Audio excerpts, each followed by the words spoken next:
ስለዚህ የአማራ ፋኖ ይረዷል፣ የአማራ ህዝብ ይረዷል። ነገር ግን በኢትዮጵያ ህዝብ ዘንድ በኢትዮጵያ ህዝብ ከፍተኛ የሆነ ውዝግብ ለመፍጠር ለመከፋፈል ከሁለት ፋኖ አሸባሪ ነውና ብልጽግና ይሻለናል እንዲባል እንግዲህ እና አያሌው መንበረ እና ኤርሚያስ ለገሰ እና የብልጽግና ካድሬዎች የብልጽግና ተላላኪ አክቲቪስቶች ይህን ነው እያዛመቱ ያሉት። ምን ነው የሚያዛመቱት?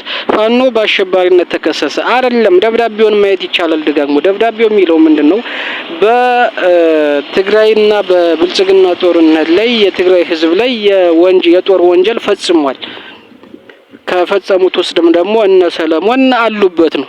ስለዚህ እነ ሰለሞንን ባደለ እነ ደመቀም ዘውዱም ይፈለጋሉ በጦር ወንጀል። ስለዚህ የብልጽግና ተላላኪዎች በፋኖ ስም ያኔ ስለዘመቱ በፋኖ ስም ስለዘመቱ ፋኖ ብለው ጠቀሱ እንጂ አሁን ያለውን የአማራ ፋኖ ብሔራዊ ንቅናቄን አይወክልም። ምክንያቱም አብዛኞቹ አመራሮቻችን የሉም። ቢኖሩም ደግሞ አብዛኞቹ አመራሮቻችን ወደ ትግራይ ክልል ዘልቀው አልገቡም። አማራ ላይ ራሳቸውን ነው የተከላከሉ። ይህንን የማስረዳት ግዴታ አለብን ከአማራ ዲያስፖራ፣ ከአማራ አክቲቪስትና ከፋኖ አመራሮች፣ ከፋኖ የሚዲያ አካላት ይህ ይጠበቃል። ይህን ደግሞ ለመጠቀም እንግዲህ እኛ በርካታ እድሎች አሉን። እስራኤልን መጠቀም እንችላለን። ምክንያቱም ብዙ አማሮች አሉ ለእስራኤል ዋጋ የሚከፍሉ ብዙ በርካታ የሆኑ በስልጣን ደረጃ ያሉ አሜሪካ ላይ አማሮች አሉ። እነሱን አስተባብሮ ይህንን ማስረዳት ይቻላል። ነገር ግን የአማራ ዲያስፖራ በማን ነው ስትሉ በአብይ ደህንነቶች የታጠረ በአብይ ደህንነቶች የሚመራ ስለሆነ ይህን ማድረግ ፍቃደኛ አይደለም። በዚህ ሰዓት አሁን ይህ ሁሉ ድሮን እየዘመተብን ለንደን ላይ ብቻ ነው ሰላማዊ ሰልፍ የተደረገው።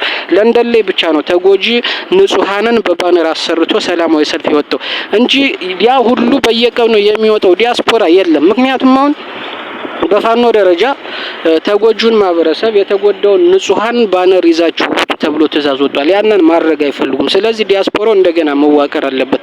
ይህንን ማስረድተን ማለፍ እንችላለን። ነገር ግን አሁን ህዝቡ እንዳይደናገር የአማራ ህዝብ ተስፋ እንዳይቆርጥ ግን በአሸባሪነት የተከሰሰው የነደመቀ ዘውዱ ቡድን ነው። የነደመቀ ዘውዱ ቡድን የና አያሌው መንበረ ቡድን ያም ደግሞ እነ ሰለሞን ነው። ሰለሞን የና አያሌው አገር ነው። ስለዚህ እሱ ነው ከአሜሪካ ዲፖርት የተደረገው። ስለዚህ ስለነሱ አይመለከተንም።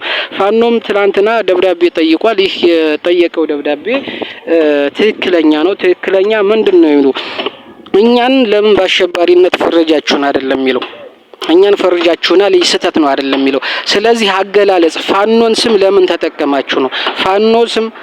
ፋኖ ብላችሁ ለምን ስማችንን ተጠቀማችሁ? ምክንያቱም ይህንን ግልጽ አድርጉልን። ህዝባችንና የኢትዮጵያ ህዝብ አንዳንድ ደጋፊዎቻችን የአማራ ኮሚኒቲ ውዝግቡ ስለገባ ይህንን በግልጽ ቋንቋ ግልጽ አድርጋችሁ ለይታችሁ ማን እንደሆነ አሸባሪው ለይታችሁ ስጡልን ብሎ በአክብሮት ይህንን ለማድረግ እንደሚተባበርም ነው ቃል የገባው። ስለዚህ ከየትኛውም አካል ጋር ለመነጋገር ዝግጁ እንደሆነ ነው የጠየቀው። በቃ አለቀ። ስለዚህ በዚህ ሁኔታ የብልጽግና አክቲቪስቶች ግን ውሸት ማይሰለቻቸው፣ ማታለል ማይሰለቻቸው ካዲዎች ምን እያሉ ነው? ፋኖ ነው የታወጀበት እንደ በሽብርተኝነት የተመዘገበው ፋኖ ነው እያሉ አይደለም። ስለዚህ እና ላይ ጥንቃቄ ያስፈልጋል። ግንዛቤውም እንዲኖራቸው ያክል ነው። አመሰግናለሁ።